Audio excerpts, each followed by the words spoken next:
यहाँ पर जब हमारे बेस इक्वल हुआ करते हैं तो हमको ज़्यादा कुछ नहीं करना होता है, बस 1 + 3 कर दीजिए आप यहाँ पे अपॉन में। ये जो 2 टाइम्स लिखा हुआ है तो अब इसको सिंगल टाइम्स लिख दीजिए।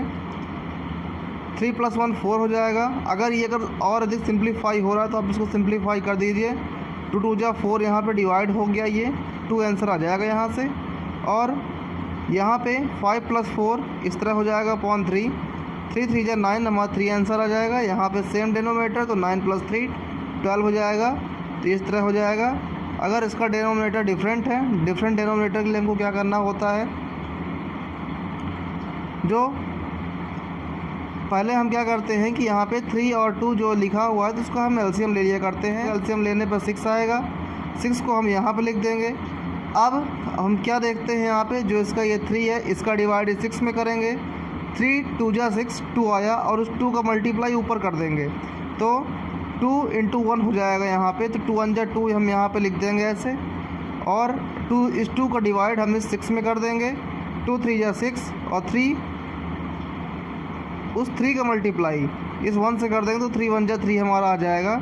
ये डायरेक्टली स्टेप है, ये इसके ऊपर की स्टेप ये लिखिए। 2 1 जा 2 3 1 जा 3 3 + 2 5 इतना 5/6 हमारा आंसर हमारा हो जाएगा। अगर ये तो हमारे 2 टर्म्स के लिए हो गया। यहाँ पे 2 रैशनल नंबर्स दिए हुए थे। अब देखते हैं 1 2 3 रैशनल नंबर अगर हमको दिए हों और उसको हमको ऐड करना हो, 1/2 + 2/3 + 3/4 लिखा है, तो क्या करते हैं कि 2 3 4 को एलसीएम ले लेंगे हम। यहाँ पे 12 आ जाएगा। 2 3 4 का एलसीएम 12, यहाँ पे हम 12 का इस्तेमाल कर लें। अब फर्स्ट वाले के डिनोमिनेटर को लेकर के इसे 12 से डिवाइड कर दें। 2 6 जा 12। अब जो आंसर 6 आएगा उसका मल्टीप्लाई ऊपर कर देंगे। 6 1 जा 6 ये आया। इसके बाद में ये स्टेप आएगी, 6 से 1 जा 6 हो जाएगा ये। 3 का डिवाइड 12 में, 3 4 जा 12 4 2 जा 8 हो जाएगा। 4 2 जा 8 हो गया यहाँ पे। 4 3 जा 12 3 3 जा 9 हो जाएगा, ये लिखा हुआ है यहाँ पे। अब जब इन तीनों को ऐड कर देंगे तो 23/12 आ जाएगा। ये यहाँ और अधिक सिंप्लीफाई नहीं हो रहा है तो इसको सिंप्लीफाई नहीं करेंगे। मान लीजिए कि यहाँ पे क्या आता, 12/16 आता। अगर 12/16 आता तो ये और सिंप्लीफाई हो जाता। 4 3 जा 12 4 4 जा 16, ये हमारा तो 3/4 हमारा आंसर आता। यहाँ पे सिंप्लीफाई हो रहा था तो यहाँ पे कर दिया, यहाँ नहीं हो रहा है तो हम नहीं करेंगे, इसी तरह से हम छोड़ देंगे। अब एडिशन ऑफ रैशनल नंबर के ऊपर हम बात कर चुके हैं। अब properties of addition of rational number, जब परमेय संख्याएं दी हों तो उसके ऊपर प्रॉपर्टी पूरा का पूरा जो हमारा सिलेबस चल रहा है यह बेस्ड ऑन RD शर्मा है।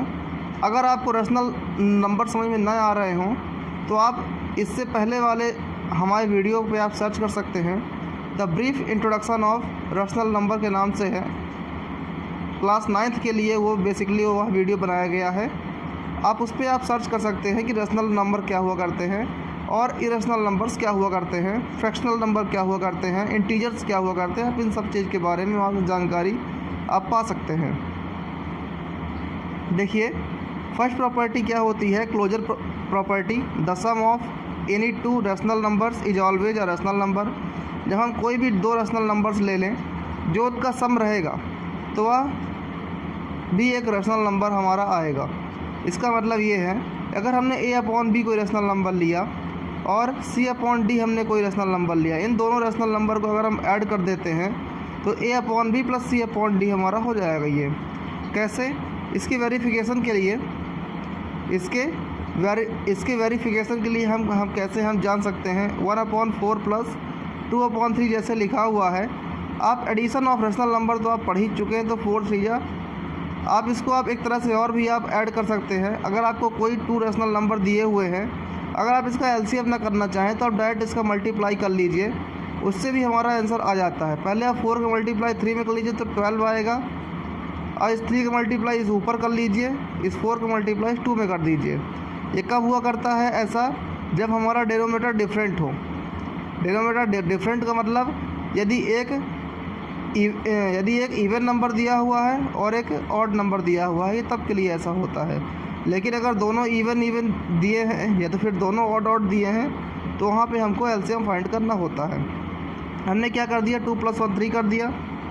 2 + 1 3 नहीं, 4 2 जा 8 लिखा हुआ है, 3 1 जा 3, 8 + 3 11 हो जाएगा। मतलब कि यदि हमने यहाँ पे 1/4 और 2/3 दो रैशनल नंबर लिए, इनका सम करने पर एक थर्ड नंबर जो आएगा वह भी एक रैशनल नंबर हमारा हो जाएगा। उसके बाद ये प्रॉपर्टी नंबर फर्स्ट है, ये प्रॉपर्टी नंबर सेकंड हो जाएगी। ये कम्यूटेटिव प्रॉपर्टी के नाम से हम जानते हैं। इसका कहने का मतलब ये है, आप डेफिनेशन ऑफ बुक से भी आप पढ़ सकते हैं। आप मेन मोटे मोटे तौर पर आप ध्यान रखिए कि आप यहाँ पर मान लीजिए कि 1 2, अगर आप यहाँ पे दो रैशनल नंबर अगर आप ले रहे हैं, अगर आप दो रैशनल नंबर ले रहे हैं, ये भी दो रैशनल नंबर ले रहे हैं, a/b + c/d, c/d + a/b।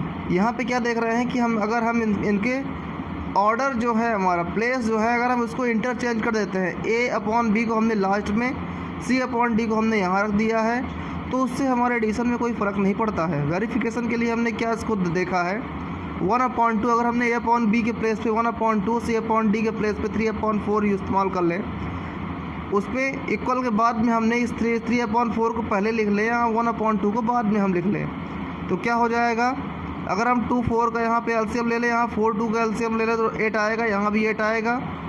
और 4 1 जो भी अब प्रोसीजर हम पहले एडिशन करने के लिए कर चुके हैं, 2 का डिवाइड 8 में, 2 4 जा 8, 4 1 जा 4 हो जाएगा, 4 2 जा 8, 2 3 जा 6 हो जाएगा। उस तरह से जैसे 8 लिखा है, 4 2 जा 2 3 जा 6, 2 4 जा 4 1 जा 4, 6 + 4 10, 6 + 4 10, इस तरह हमारा हो जाएगा। ये जो है यहाँ लिखा हुआ है, ये भी हमारा आंसर है। इसको और अधिक सिंप्लीफाई करके अगर हम लिख सकें, और सॉरी यहाँ पे 18 नहीं, यहाँ पे 8 लिखा जाएगा। अगर हम इसको अधिक सिंप्लीफाई करके हम लिखें तो 2 5 जा हो जाएगा 10, और 2 4 जा 8 हो जाएगा, 2 5 जा 10, 2 4 जा 8। यहाँ पर हम क्या देख पा रहे हैं, यहाँ पर हम क्या देख पा रहे हैं कि यह 5/4 यहाँ भी आ रहा है, 5/4 यहाँ भी आ रहा है। LHS = RHS वाली कंडीशन यहाँ पे इक्वली प्रूव हो रही है, अगर हम दो डिफरेंट कंडीशन लेते हैं तो। देखिए अब हम यहाँ पे बात करने जा रहे हैं एसोसिएटिव प्रॉपर्टी की। इसके लिए केस फर्स्ट आप यहाँ पे देखिए, एसोसिएटिव प्रॉपर्टी में होता क्या है कि a/b, c/d, e/f, हमने तीन कोई भी रैशनल नंबर लिए, सेम प्रोसीजर हमने यहाँ भी ले ली, 1 2 3 रैशनल नंबर लिए अलग अलग। अगर हम यहाँ पे इन लास्ट के 2 नंबर को, अगर हम LHS में लास्ट के 2 रैशनल नंबर को ब्रैकेट में कर लें, और RHS में यहाँ राइट के 2 रैशनल नंबर को हम ब्रैकेट में कर लें, तो जो हमारा आंसर आएगा, तो हमारे आंसर में कोई फ़र्क नहीं पड़ेगा, LHS = RHS वो भी आएगा। अगर हम वेरिफिकेशन की हम बात करें यहाँ पे अगर हम वेरिफिकेशन की बात करें तो 1/2 हमने 1 2 और तीसरे तीन रैशनल नंबर, हम यहाँ पर 3 रैशनल नंबर ले रहे हैं, 1/2, 2/3 और 3/4 हमने लिया। तो हम जानते हैं कि पहले हम ब्रैकेट के अंदर जो स्मॉल ब्रैकेट है, ये नॉर्मल ब्रैकेट है, पहले हम उसके अंदर की चीज़ें सॉल्व करते हैं, फिर उसके बाद में करली ब्रैकेट के अंदर की चीज़ें सॉल्व करते हैं, फिर स्क्वायर ब्रैकेट के अंदर की चीज़ें सॉल्व करते हैं। यहाँ पे हमारा पहले हम इसके अंदर की चीज़ें सॉल्व कर लेंगे, फिर इसके अंदर की चीज़ें सॉल्व कर लेंगे।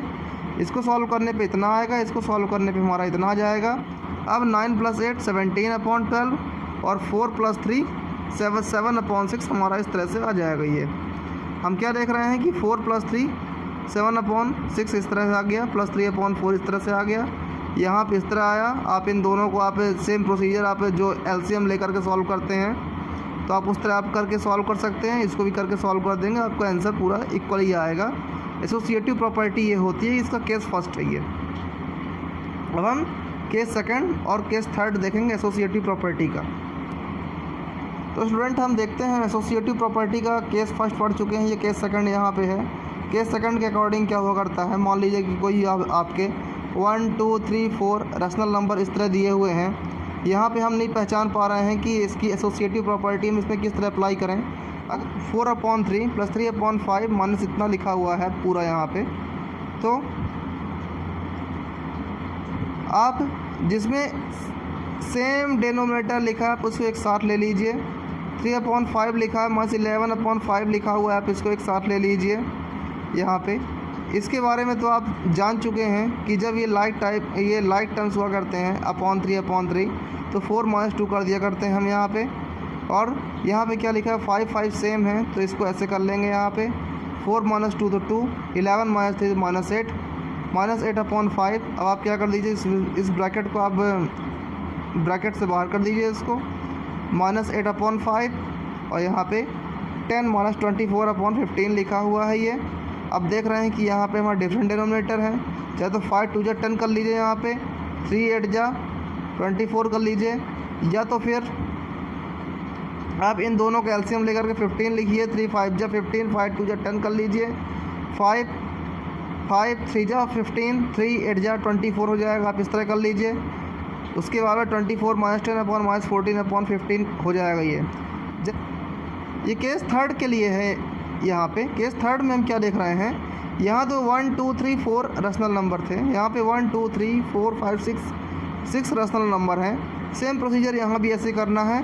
यहाँ ये 10, ये वाला 10, इन दोनों को आप एक साथ लीजिए जो सेम डिनोमिनेटर वाले हैं, और 15 और इस 15 को एक साथ लीजिए आप यहाँ पे, और इस 20 को और इस 20 को आप एक साथ ले लीजिए। आप ये क्लास 6 में तो आप पढ़ चुके हैं, ये बेसिकली क्लास 6 to 8 तक के लिए ये पूरा वीडियो बनाया जा रहा है फ्रैक्शनल नंबर को लेकर के, इसीलिए आप इसको पूरा क्लास 6 7th 8th के जो बच्चे हैं इसको बेसिकली देख लें।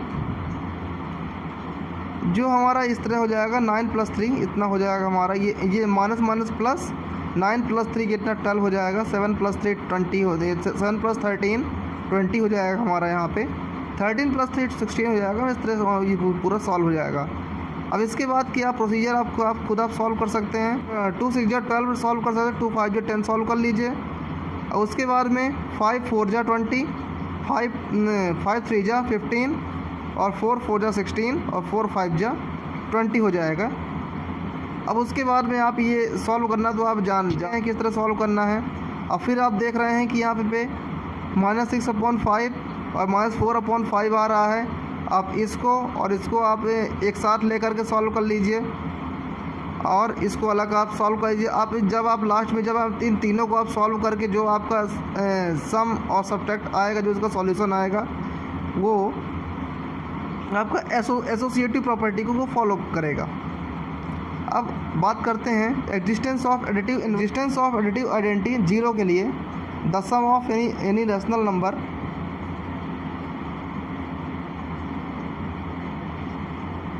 देखिए, अब हम बात करते हैं एग्जिस्टेंस ऑफ एडिटिव आइडेंटिटी 0 के लिए बात कर रहे हैं। The sum of any rational number and 0 is the rational number itself. यहाँ पे क्या देख रहे हैं कि अगर हम किसी भी रैशनल नंबर में 0 को ऐड कर देते हैं तो वही हमें रैशनल नंबर हमें मिल जाता है। किसी रैशनल नंबर में तो 0 को हम ऐड कर दें, या तो हम 0 को किसी रैशनल नंबर में ऐड कर दें तो हमें वही नंबर मिल जाएगा। वेरिफिकेशन के लिए आप 4/3 + 0 = 4/3 हो जाएगा, या तो फिर आप 0 + 5/3 कर देंगे तो हमें 5/3 ही मिल जाएगा, या तो आप 5/3 में +0 कर देंगे तो 5/3 हमको मिल जाएगा। ये प्रॉपर्टी आपने सीखी।